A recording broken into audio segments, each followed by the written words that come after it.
what are your thoughts on this topic we have today of free love?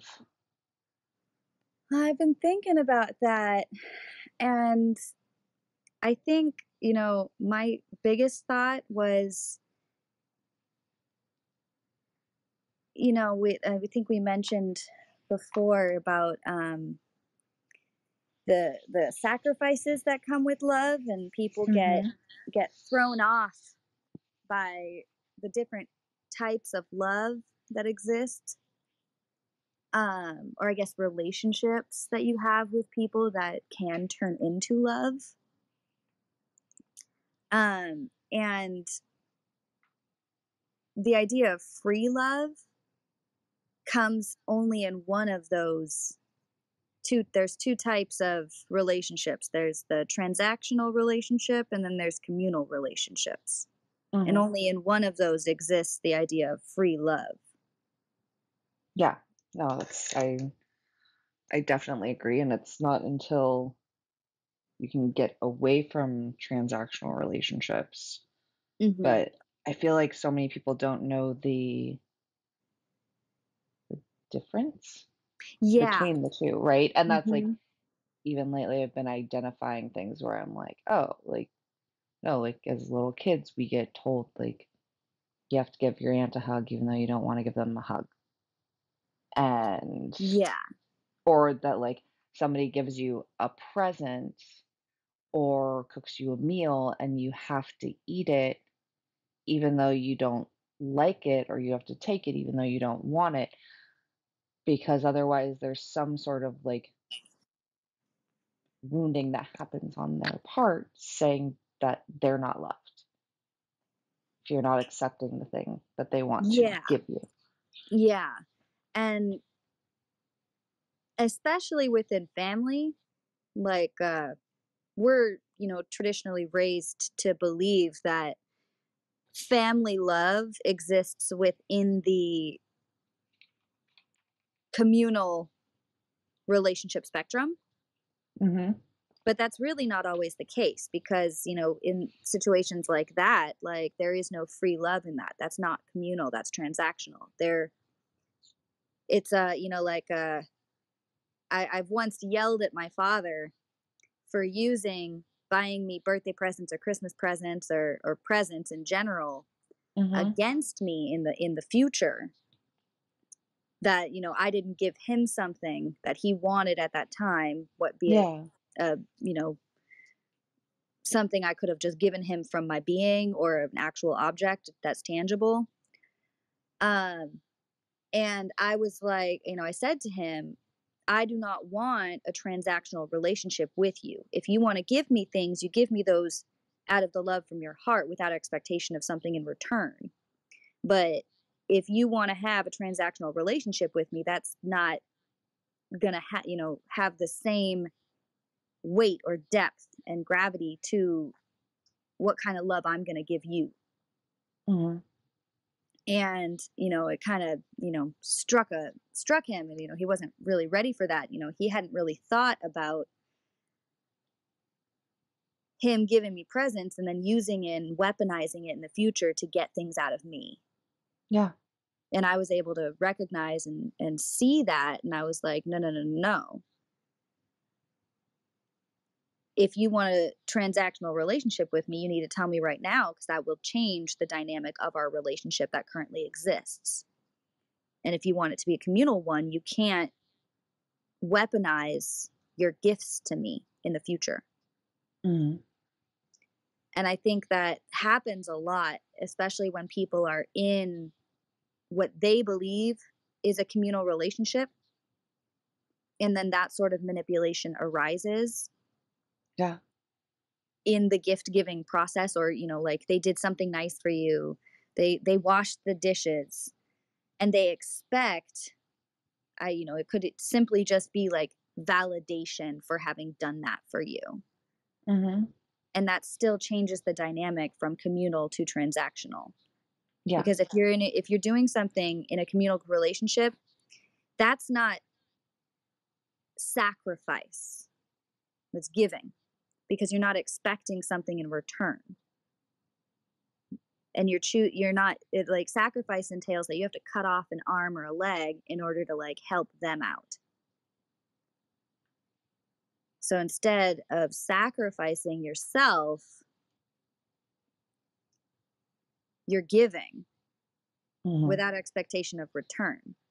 But that can be dangerous if you're in a misconception of what type of relationship dynamic that you're actually in. That other Mhm. person might, not know or understand the difference between the two relationships.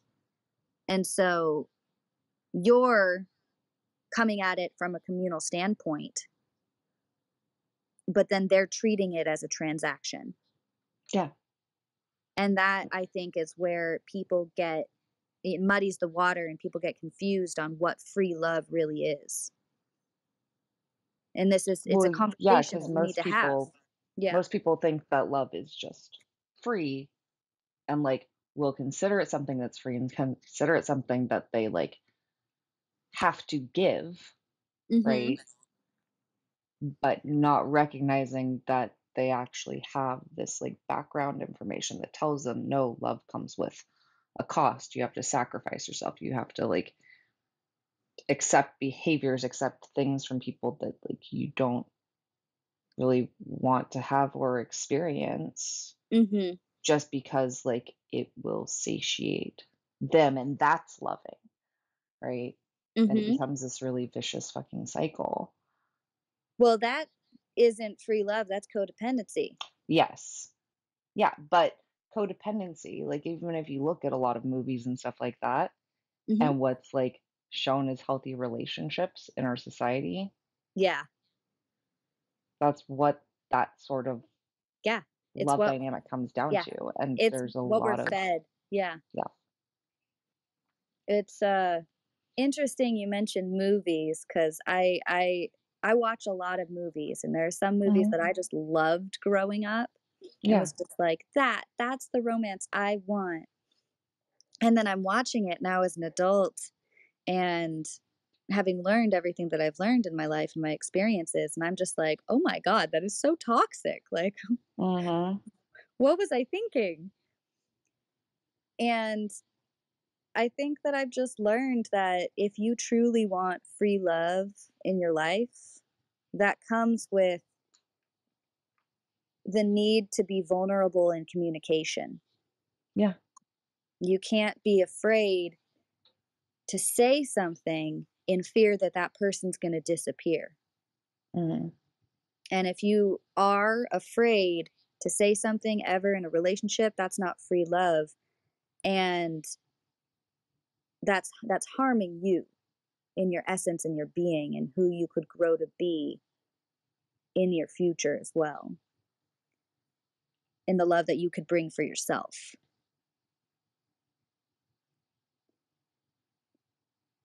I love these conversations with you. I really do.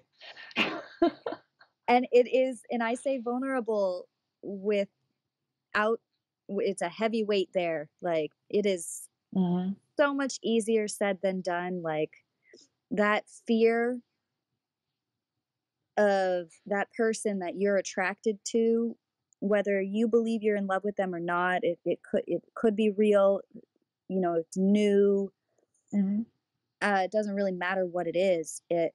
It's so much harder to speak from a place of vulnerability when,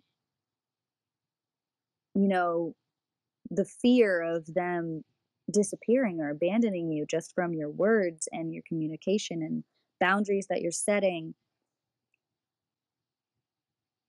The idea of staying in the dark and not knowing, and convincing yourself that that is free love, Mhm. it's a lot more attractive than the idea of saying or speaking your truth that could very well lead to free love because of open communication. Yeah. But the fear that, let's say there's a 50-50 chance it'll go either direction. That's a pretty high odd. And whether or not it's actually 50-50 is subjective, and it may not even very well be true. There could be like a 0.01% chance that it'll go the wrong way. Mhm.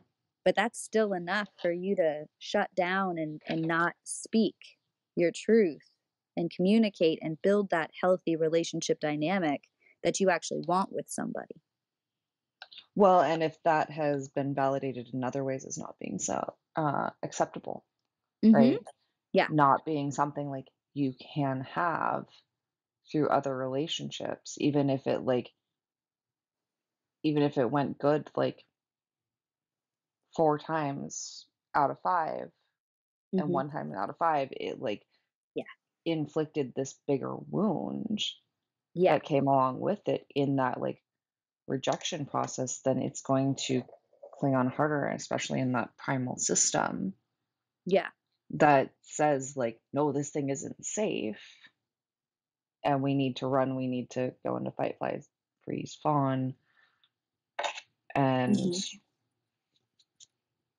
we we can't do this. It's not safe." Like, even when something around you is showing that it is safe, right? Another person, that's where it takes time to Mhm. break down those walls, and, like, sometimes they can come back up for people over and over again Mhm.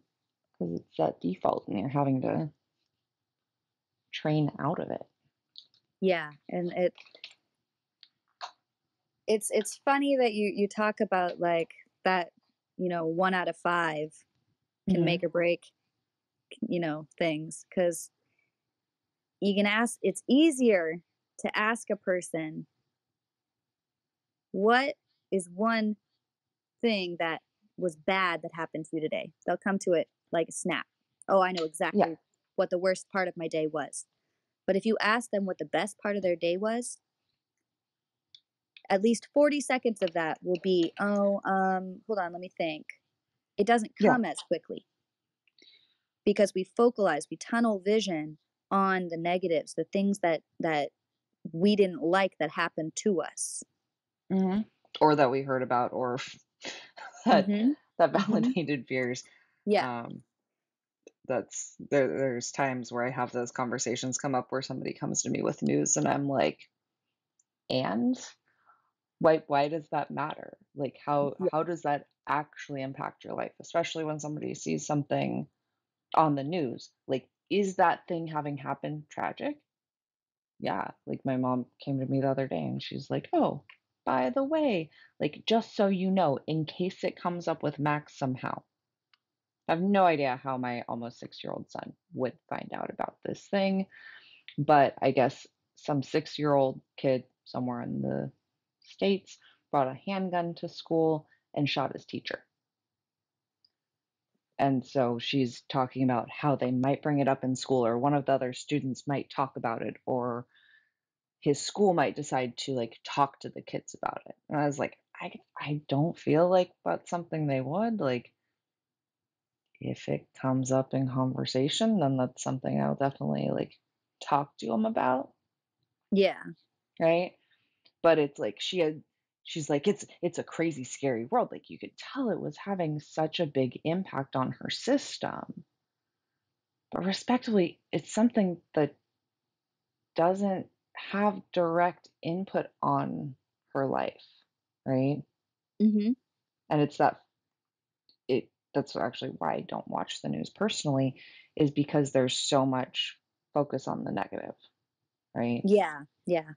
And it's that Likewise. draw and distraction, um, and stress inducing situation, because that's how they make money. Like, I get that, but it just makes it not my thing.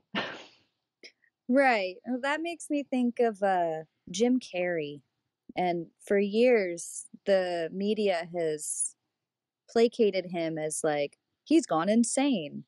And if you Mhm. watch the interviews where they're just like, he's gone off the deep end, like what he's saying is like, don't worry about it. Like, Mhm. we're all just like, live your life how you want to live it. Like, don't worry about it. Like, Yeah. in a nutshell, that's basically what he's saying. He's saying it a lot more, um, like with, words that not everyone can probably grasp the world is basically at an 8th grade reading level, so he's going a little higher than that. Yeah. And so because half of what he's saying isn't really getting through to other people, they're just like, "Oh, he's gone insane." But Mhm. that's what, the media does. If you talk about peace, love, and this and that, and you're not talking about it in a way that people can fathom, people just think you're crazy because they're just so used to being fed the negative and thinking that that's the way of life. Yeah. Well, there's this very innate biological draw, and maybe it's harder to say what is nature versus nurture in this respect, but like our systems, like our memory is more drawn as well to recognizing the negative situations, to recognizing the like potentially dangerous and hazardous situations and holding on to those things, Mhm. right? Because then if that situation comes up again in the future, that it can alert us to tell us something's not safe here. You need to run, you need to fight, you need to freeze, like, Mhm.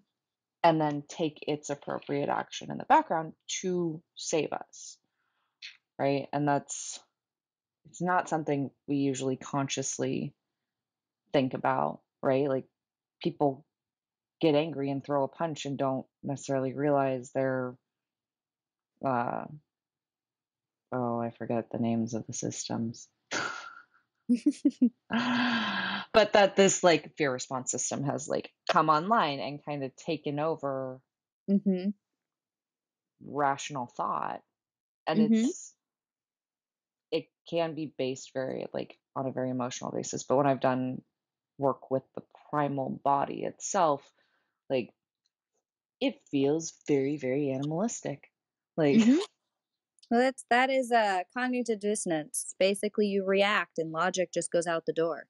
yeah, yeah, And our logical brain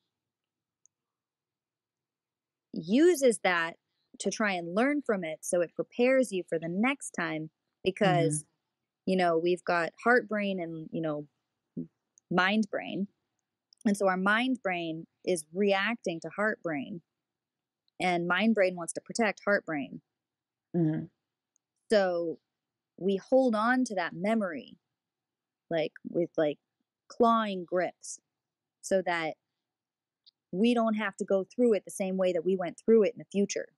yeah, So if and a lot of people don't realize that a reaction comes out of fear hmm, and pain, but it shows up as anger. yeah, And people are like, "I'm angry." And I usually ask them, "Well, what does that look like? What's coming up for you?" And they'll be like, "Oh, I'm seeing red." And I'm like, "Well, what's behind that? Like, what triggered that?" And usually it is from pain.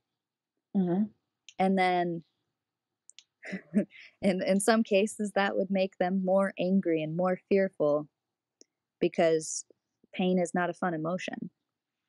no, pain is not a fun emotion by any means, because that's I mean, I've felt emotional pain that felt way worse than anything physical, and I mean, I've birthed a child out of my body, Mhm. right? Like, and that's Yeah. seen as some of the most Yeah. one of the most painful experiences the human body can go through, Yes. right? Mhm. And like, I would rather go through childbirth again than some of those heartaches and heartbreaks for sure. Yeah, I can understand that. Well, I have never birthed a child out of my body, but Yes, but what with what you've gone through for health issues in the past, right? yeah, I'd yeah. have a hard time imagining that there wasn't physiological pain on fairly intense levels. Yes. Yeah, definitely. But I think, that I mean, bringing that round circle to the free love is Mhm. that is the difficulty of vulnerability in the communication that can create that free love is Yeah. you have to work through those reactive states that basically when you communicate out of that place of fear, their response could bring you pain. And Mhm. you have to prepare yourself, which you could prepare yourself for a million years and still not do what your rational brain would want to do in that perfect moment that happens and your heart brain reacts. Is it takes communication over long, it's longitudinal. You have to practice over Mhm. time. Yeah. It's one conversation's not going to be enough. And I think we've been taught, through societal conditioning that having these open communications to reach that free love state with another person is fighting or it's Mhm. arguing. And you don't do that. If you do that, it means you have a toxic relationship and you're not listening to each other. But if you're in a open communication where you're just like, this is how I'm feeling, this is what I want, these are my boundaries, and that other person is also communicating like that, that's not fighting, that's not arguing. That is growing and building so that you can reach that free love state with that person in that your relationship dynamic with that person. Yeah. And then through that over time, you may have to have the same conversation more often than you realize. And that comes, different people have different triggers. Everyone's got it's like every single person has their own field that they're standing in the middle of that's full of landmines. And in order for anyone to get close to you, they've got to figure out how Maneuver to walk plan. through that field. Yeah. And they got to be willing to step on a landmine and blow up. So, um, my dad tells me the story about Actaeon. I believe his name is Actaeon, and or Artemis from Greek mythology. Mhm. So Actaeon was a hunter. He hunted with dogs, and he was hunting one day, and he came upon Artemis, the Greek god of archery and nature and whatnot, hunting, Greek goddess, and she was bathing in a river, and it is forbidden to look upon the goddess naked. And so they met eyes, and she cursed him, and she made his dogs turn on him and eat him alive. And it's the same concept of, when you're approaching someone, you could say in this on a literal term when a man's approaching a woman, but it really doesn't matter. But if you're not willing to let a landmine blow you up or the dogs eat you completely, Mhm. you'll never be worthy of looking upon the goddess or the god. Yeah. If you're not willing to go through that conversation and that hardship, you are unworthy to look upon them. And that is, you've got hundreds of landmines on that field, and you could tiptoe around all of them and just like crawl on your hands and knees and make sure you never, ever have to land on one. But then you're going to be walking on eggshells in a codependent, usually transactional relationship for the rest of your life. No, I did wanna say thank you for bringing in the word transactional, because that is I was actually on a Clubhouse call last night, and the topic was red flags, but somebody ended up putting out the question about unconditional love, and I was like, "This is quite funny since we were running this space today on this topic of free love." Mm-hmm. Um, but that word kept eluding me last night for transactional. Mhm. And that's I mean, there's all sorts of transactional relationships, Yeah. and it's I think I don't know, like, in thinking about it, I feel like that's where some of the dynamics with business and relationships may get, um, more convoluted. Yeah, I Because to mean, me, that's a very yeah. transactional space, and while there can be benefit in treating a relationship like a business, right? It is not actually transactional. No. And I think, there, it is very convoluted because people are led to believe that the more friends you have, the more love and happiness you'll have in your life. Mhm. But the truth is, if you have so many friends, some of them could be from work or this or that, whatever subcategories there are with this, relationship dynamics that exist in the world. Not the majority of them are going to probably be transactional because you are unable to master free love with that many people. You can't put that, the right amount of energy you need to get to know and be in that free space with somebody if you've got 40 other people that you're also giving your attention to.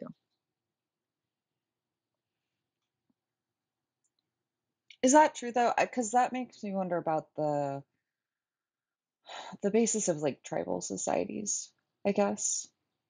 Well, those tribal societies, they're a community of a family. That's communal love. They protect their Yes. own. Yeah. Um, I more of mean in today's like traditional society. Yeah, that's I remember like when reading through the book Tribe, and there's a couple other ones that specifically like talked very heavily on um tribal communities, but it was relaying it to how we in developed countries at this point in time, right? Hmm. Um interact and the top ways we interact with other people, Hmm. right? And when we start branching outside that like average of 150 people, Hmm. then like it's something our systems can't handle. Um, Well, it's because it branches off too many ways yeah. in the society that we live in now. So in a tribal community, it's every person in there is fit, like, let's say, inside of a circle. Mhm. They're all inside of this family circle, this tribe. Yeah. And you can try and build that in today's society, but the likelihood of all of them, every single person that you're speaking with actually fitting inside that circle Yeah. is very low statistically. They're gonna, branch out. That person's gonna know a completely different 100 different people. Yeah. So So unless yeah, you can fit all of that those makes 100 sense. people into one circle, the likelihood of having it just being, majorly a transactional relationship with all of these 100 people is just far higher. Yeah. And I'm with you on the tribe thing. Like I think, with the way that the 21st century's communities work, like small towns in like more underdeveloped countries, even today, are much more communal because Mhm. they're all there. But like, you know, we've got people, I've got friends living all over the world. Yeah. And it is just too easy for us to give up and try again with someone new Mhm. than to have the difficult conversations with people because there's just so many fish in the sea. Yeah. But a tribal community would be like, we're 100 strong. If we only have 99, our foundations will fail and the floodgates will open and we'll all die. Well, and I mean that's where that threat of or the very like primal threat of exile Yes. or that Mhm. idea of exile is so related with death, is it is very much on that primal system and old tribal communities, Yeah. because in our modern society you can have somebody who's lying, killing other people, acting in nefarious ways, we'll say, Mhm. um, and but they can group hop more easily. They can find a new social network so they're not completely cut off. But in the smaller communities, like, and it's kind of like small towns Yeah. where people get annoyed with it. Small towns and small groups, everybody knows your fucking business. Yeah. But And on the the higher moment level, that one you don't. person is cut out, it's like either you live your whole life as the exiled person or you relocate. Yeah.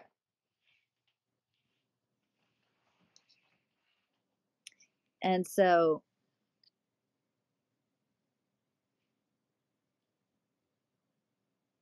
I mean, even in, tribal and small town, there is differences still. They're very, it's a finer line because traditionally you'd have to do something horrible to get exiled. Yeah. And in this day and age, you could basically like wear the wrong t-shirt Hmm. and then be exiled. Like Yeah. watch the wrong movie, especially if you're living in a town that's got, very specific spiritual beliefs. Like Hmm. if you show too much cleavage or you rent a movie that's too sexy, like you are kicked out of the community. Yeah.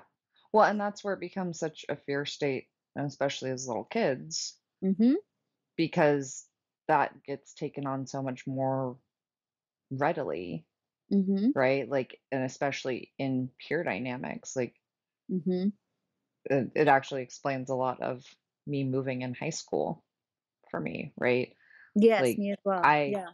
I had moved when I was in elementary school, going into middle school. I moved again in 8th grade. 8th grade, I'd say I had a little bit harder time making a group of friends. But when I got to high school and moved, like most of those cliques and groups were formed, right? So actually my entire freshman year was spent with me like group hopping and not finding quote unquote my people, right? Mhm. Yeah. And I actually spent most of the year hanging out with my like stepsister, and then eventually like a girl and I started talking, and we realized we had shared interests, and that expanded into me becoming friends with her group of friends, and that evolved further in the years after that. But it's still the same sort of social dynamics where like you get people acting in like bullying ways to test the waters, or because they don't like you, they're more established in a group and Mhm. can boot you, right? Or discredit you because they've had more investment or trust built, even in these small like teenage brained societies. Yeah, it's the like no new friends mentality. Hmm. And that Yeah. does, I mean, it kind of it works, like we can change anger to bullying. But that comes from a place of anger. Yeah. And then behind that is fear, but it always stems from some sort of pain, and then after Hmm. pain comes, it really all comes from shame. Yeah. And it's the onion theory. You have to peel back the layers to really get to the root of it. And that root, which is predominantly shame, because it is the what's the term that I want? It's like I can't think of the term right now, but it's the biggest emotion that humans feel. Uh So I am curious, and I don't know if you've come across this concept or anything before, and I'm sorry to cut you off, No, but no, go for it. because you're talking about shame being the biggest thing that people feel, right? I would also say on the opposite end of the spectrum, love is also one of them, or like is also the other biggest thing people feel. It is also the thing people desire to feel more Mhm. often than not. In that, like, what I found through the body work I've done and in working with clients in other research is that each emotion, like for the way it actually, the sensations that show up in the body, Mhm. has a feeling that is very similar, right? Mhm. So the sensation set is actually almost identical, but the difference is we accept the feelings of one and reject the feelings of another as this thing we shouldn't be feeling. It shouldn't be there. It's not okay. Yeah, and that comes from shame. Woulda, coulda, shouldas is all from shame. We're told what we should be doing, and so, it's, Einstein once said, "You can't judge a fish by its ability to climb a tree." Hmm. We're all different, we're all unique, and Yeah. we're within a system that doesn't want that. So we're given a list of rules that we have to obey, and we're Hmm. told you shouldn't do this, you shouldn't do that, Yeah. and it creates that shame. Oh, yeah. And there is a balance. You can't, what is good without bad, what is light without dark, like what is the opposite of shame. And I feel like love is kind of, on the opposite side of most every other negative emotion. Hmm. Well, uh, that's, I guess, my main question was like, when you look at the emotion of shame and love, mhm. would you say those are those like polar opposites in the spectrum from one another? Because I know, like, like for me, I found that anger is very much on the opposite end of passion, right? They're in my body, they are the same sensation sets. Mhm. Same with anxiety and Yeah. excitement, right? Yeah. And like there's a whole thing and it comes from breath work, but I believe it's talked about in Buddhism quite a bit.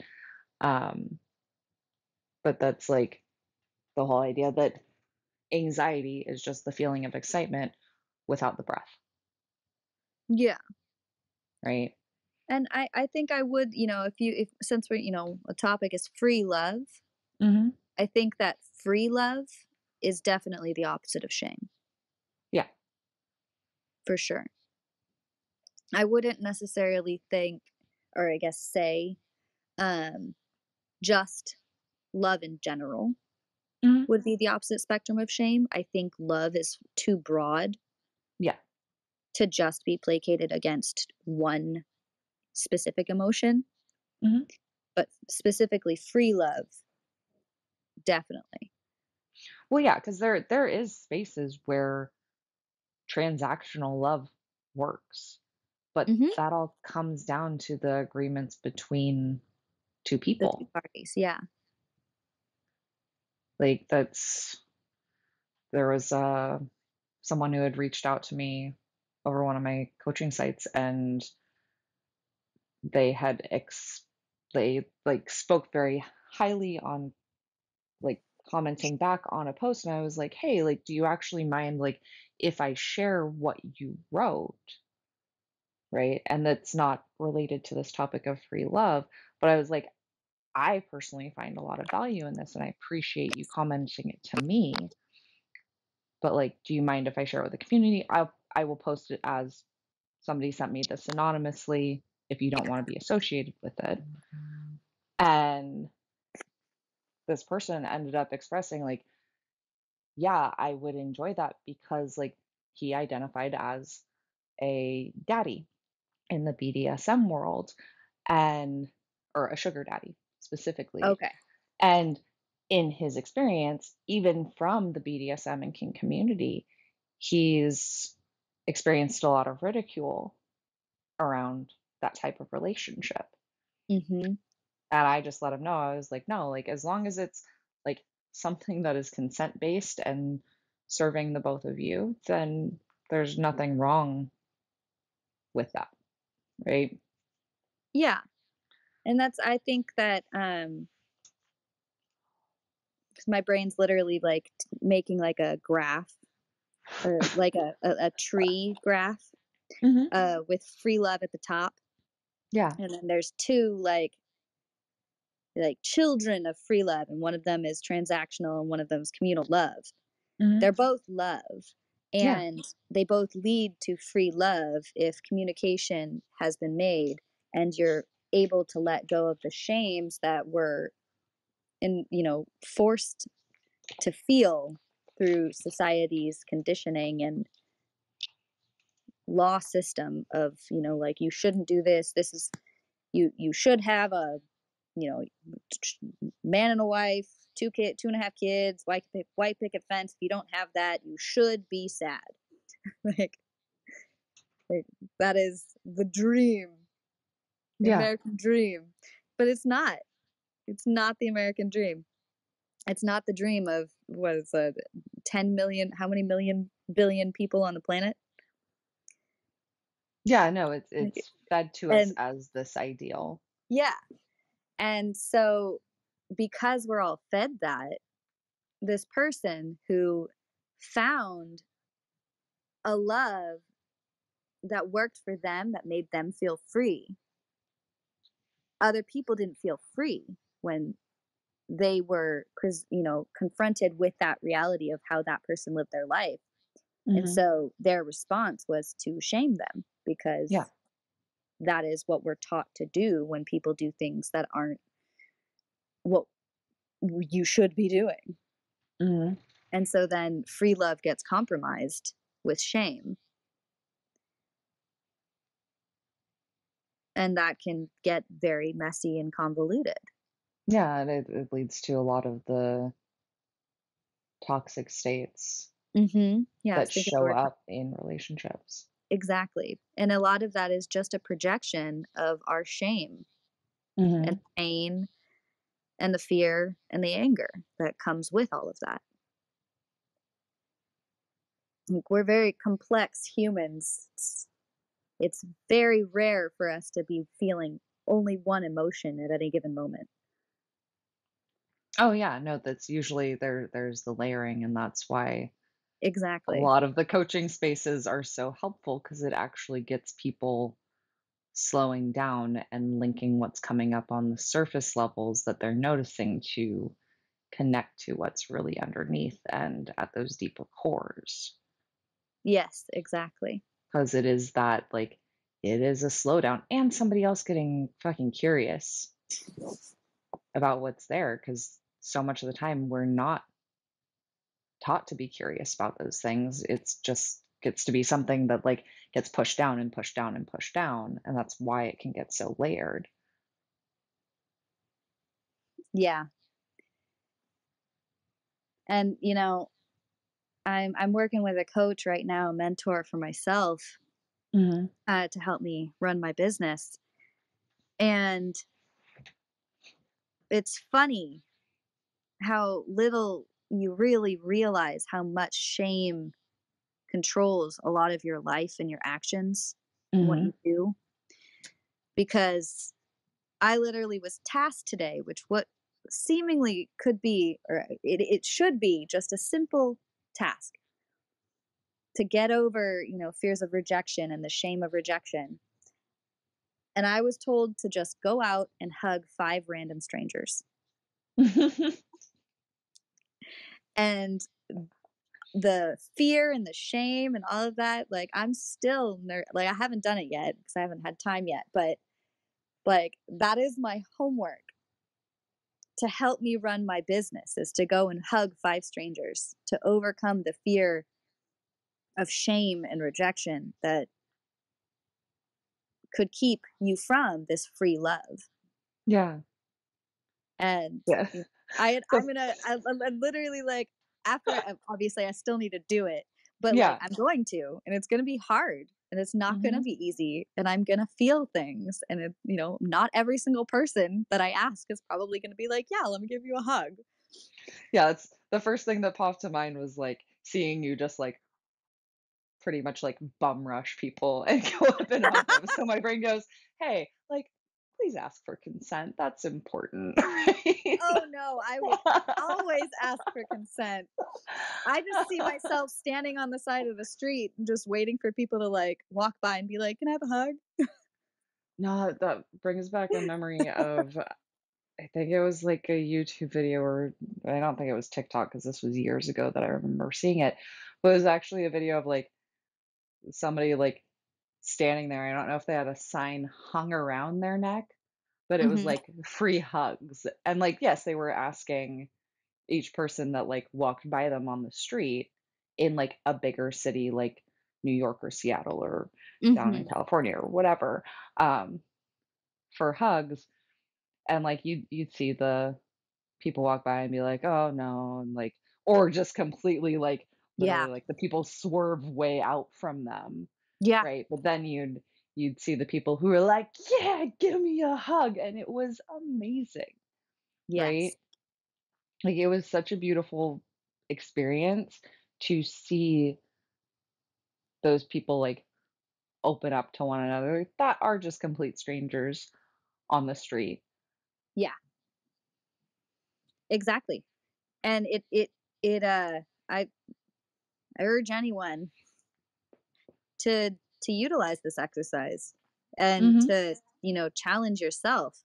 Like I have talked about it to a few people and I've heard like, "Oh, that would be so easy for me." mhm, And I'm like, "I love hugs." mhm, So why isn't that like I'm being realistic in my brain. And so I like challenged that person. I was like, "Okay, that should be your homework today. And then tell me how your experience goes. Tell me if you thought it yeah, was as easy as you believe it to be. mhm, Like, are you able to be vulnerable enough to simply ask for a hug from a random person?" yeah, and it honestly, like, for them, it could be, right? And or Yeah. maybe they're projecting and thinking like, "No, this thing will be way easier than it is," Yeah, exactly. right? Mhm. I would find it honestly kind of interesting if you got, like, a group of people and, like, the half the people thought this thing was easy, and the Mhm. other people found some amount of resistance and struggle with it, and seeing what the pattern differences were for how that showed up. Like, if the people who thought it was easy actually got, like, their 5 hugs done sooner. Like, even if they had, like, the same task assignment, let's say, going and standing out on the street with a sign around their neck saying Yeah. free hugs, right? Yeah, Like, exactly. because there's difference in the way, like, confidence shows up when you Mhm. perceive something as like, "Oh, yeah, it's no big deal. It's something I could totally do," versus, "Oh, this is gonna be hard." Mhm. How you go into it. Mindset Mhm. is very important. Like you could go into something with the mindset of I'm going to get it done, Mhm. but if you do it of like, ugh, I have to do this, but I have to get it done as if it's like something for another person, like you're not doing it for yourself, Yeah. you're going to hate the whole experience. Yeah. But if you come from a place of free love and acceptance of whatever happens happens and just make sure you get to your 5 people and it doesn't matter how long it'll take, Mhm. you might end up, hugging 100 people just for the hell of it. Just 'cause you find Yeah. it so much fun. Yeah. Yeah, it may become a new, like, daily or weekly practice. Exactly. Yeah. Be like, I'm not feeling happy today. I'm going to go hug 5 people because Yeah. I know that will make me feel better. So it is important to come from it from that mindset. And, Mhm. that is going to be a challenge for me because I I'm already aware of the shame and insecurities of being vulnerable like that for myself, Yeah. but I'm still gonna do it. Yeah. Well, and that's the importance of a co-created space, right? Yeah. Versus like your coach just being like, you have to do this thing, whether you want to or not, Right. right? In that, like, those are the types of situations, like in the coaching realm, that, like, yes, they are a great opportunity to spurn growth, but without having that consent of the person being willing to push their own edge in that Yes. space, then Yeah. it could be also be this thing that, like, ends up creating states of trauma in their body, like brings up immense anger, like, and those things aren't bad to have come up, but in that coaching container, like, it's it's something you're trying to work with and bring up on them so clients can recognize it on a more nuanced sensation versus it needing to be a full-on volcanic eruption. Yeah. And important to pay attention to what comes up as well, and Yeah, not react to it, yeah, and just process and question it. I like to question things that come up for me. mhm, Be like, "So what who are you? What you yeah, doing here?" yeah, no, and that's part of what I see as that, like, loving space Mhm. towards ourselves, right? That's, to me, one of the bigger foundations of self-love is getting curious, then finding acceptance for whatever's showing up, then understanding, and then that can easily spurn into that love and light aspect of what lies in the shadows. Mhm. Yeah. Then you can enter into the mystery and figure it out. Yes. Yeah. It's one of my favorite things to do, but it's I wouldn't necessarily say it's because it's fun. It can be so fun. I'm It not gonna can lie. be, it's Like, it just is not the scary fun that as people fuck. want. Oh, yeah, yeah, exactly. It is terrifying. Growth is not comfortable. But at the same it's like, to me, it's kinda like you go to an amusement park, right? Yeah. And there's Yeah, this you ride a roller roll. coaster you Yes, wanna go on, and there's that, like, edge of excitement about it, but at the same time, there's, like, more that of fear, this overwhelm of fear and where your heart's racing and you're like, "I don't know if I can do this thing." And then you then still do you it. get on it and do it, and then you're like, get done, you're like, "Oh, this is the best thing in the whole fucking world." And Yeah. And then time passes and you go to the amusement park again and it all happens all over again. Mhm. But the second Well, time, you yeah, remember the fear that you felt the first time, but you also remember the excitement you had in the end. And that's really yes. what pushes people to grow again. Yeah, yeah. Yeah, so it's getting through those first humps of, like, actually when it comes to self-love, at least, of Yeah. recognizing, "Oh, there are these problems that exist within me and these patterns that exist within me that are helping create this outside reality," whether that's the Yeah. types of relationships I'm calling in, whether that's the type of, like, dynamic I feel with my employer or old familial patterns or groups of friends, like, wherever that struggle is coming up or that the drama and the things that feel like struggle and chaos, Mhm. right? Yeah. And then getting curious about it and being like, okay, like, what is my actual part in this for why these situations keep coming up? Mhm. But it's also like looking at it as like you start out as a kid who's scared to jump off of the bed. Hmm. And then you grow and you keep jumping and you jump off of things that are higher and higher and higher and higher. And then you find yourself an adult jumping out of a plane. Yeah. Still scary, but look at how Hmm. far up you've gone. Yeah. Well, And that's I do think it's interesting though, because when you bring in like that analogy, right, with like, look at how far up you've gone, right? There's also, at least in my experience, and it's one of the things that brought me into the realm of like self work, mhm, was when my marriage hit its chaos point, mhm, right? Like initially I started looking at like self-help books on for couples, trying to figure out how do I solve what's going on in my relationship. right. And that very quickly brought me to noticing the patterns and like this thing felt familiar Yeah. for the type of wounding coming up. And I was like, oh, there's things in me I need to work on. And like that stuff was scary as fuck. Yes. Yeah. by by all means, and especially those first recognitions of it. Mhm. But in that space, like I had also noticed like this pattern of like I had had these things happen. They hadn't found resolution or healing at like lower intensity states, Mhm. right?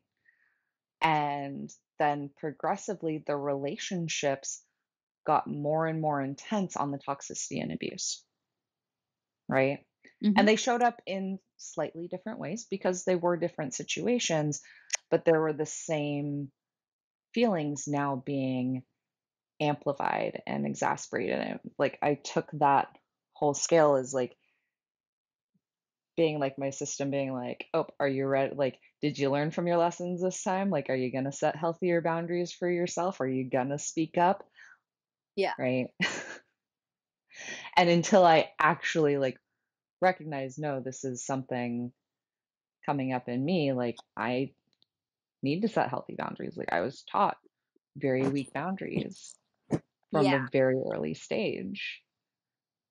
And in that, it kept being like the same sort of thing, like that next step of intensity, that next step of intensity, Mhm. and like learning like where I had neglected my own no, right? Yeah. And I think that is probably the highest level of free love. Hmm. It's when the biggest conversation that you have to have is with yourself. Yeah. You can't really have that conversation, any conversations with anyone else till you have that one with yourself. Well, and I don't I think like one of the key points, and it's like I ended up writing out on this topic when I texted you very early or late Uh-huh. in the morning night the other day, but I like literally just sat there and free wrote, and that's one of the things I keep coming back to over and over again, and especially with this concept of free love coming back to a core of self-love, Mhm. right? Is that we get in these relationships, we keep creating these spaces where we sacrifice ourselves. Yeah. And in that, like every time we sacrifice ourselves, every time we neglect our own no to make Mhm. somebody else happy, right? Each Yes. time we like Break our force down a boundaries. meal Yeah. we don't want Yeah. because it tells somebody else they're not loved if we don't eat it and enjoy it. Um, Right. even these very like small actions, it is a form of self abandonment. Yes. And so ultimately, like, yes, you may be quote unquote showing this other person the love you think they want to see, right? Or that you've been taught they want to see. Yeah. But in that, you're losing more and more of yourself. And then that ends up leading into more of the codependent relationships, the Mhm. toxicity. It also leads to burnout. Like I started Yeah. thinking about it in And a relation to like, lost sense of self as well. yes, yeah, and that's losing yourself because you're you're neglecting actually listening to what your own yes and no is for what you want to be experiencing. Mhm. You can also convince yourself that what hobbies you used to love, you don't love anymore, and you only love the ones that they love. Yeah, exactly. Yeah, it's a crazy turn of events by simply Hmm. just letting not allowing yourself to love yourself. Yeah, and there's nothing wrong with enjoying those spaces of their hobbies as well, but when it Of course becomes not. Yeah. only about Yes. the things they love Yeah. Then and neglecting the things you love. there's no balance there. Hmm. Yeah. Yeah, no, exactly. Yeah. And that's where that it's that the the balancing scales between like being in relationship connection and or like being one with other people, other things, right? Mhm. Versus anonymity, which both are Yes. Yeah. important. Yeah, Both are of so course. important. Yeah. Oh, of course. Definitely. But no, the other thing it brought me to realize, and it was this whole like full loop circle, and I was like, oh, like in my own experience, let's say my love is a bucket, right? Mhm. Yeah. And when I'm full of self love, like self care, nurturing, like, and applying these things, my bucket is full. When I'm able to have a full bucket, like, it's potentially pouring over, or like it's easy to scoop out a cup and give here and there.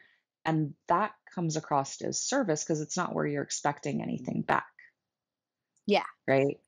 But when I like am getting down to where like my bucket's empty or like I'm literally vaporizing off the last liquid that's in there, like I Yeah. am then hitting burnout because there's nothing else left.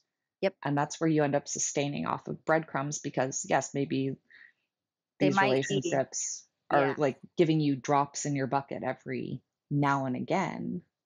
Mhm. But if you're already so dried out and tapped Yeah. out, You burnt emaciate your out. psyche. Yeah. No, it had me have a huge realization about probably what came up about 2 years ago when I hit burnout Mhm. and like just how much I was giving in the world around me to then be sustaining myself off of breadcrumbs of little bits of validation, which I wasn't getting Yeah. from You're myself most convincing of the time. yourself that you're getting it, but you're really not. Yeah. Mhm. Know exactly what you mean. Well, I don't mean to cut you short, but I do gotta get going to meet with a client. No, that's fine, hun. I apologize. No, no, no need to apologize. But I want to thank you for joining me. Um, Thank you for inviting me. and yes, I'm so excited about continuing these spaces and getting to have Yes, these definitely. conversations. It was so much fun. Let's Are we planning for next week? Let's do a collaborative like other chat outside this space, and Sounds good. we can get it figured out. Sounds perfect. All right. Have a great Well, rest of your day and enjoy your client space. yeah, have a wonderful day as well.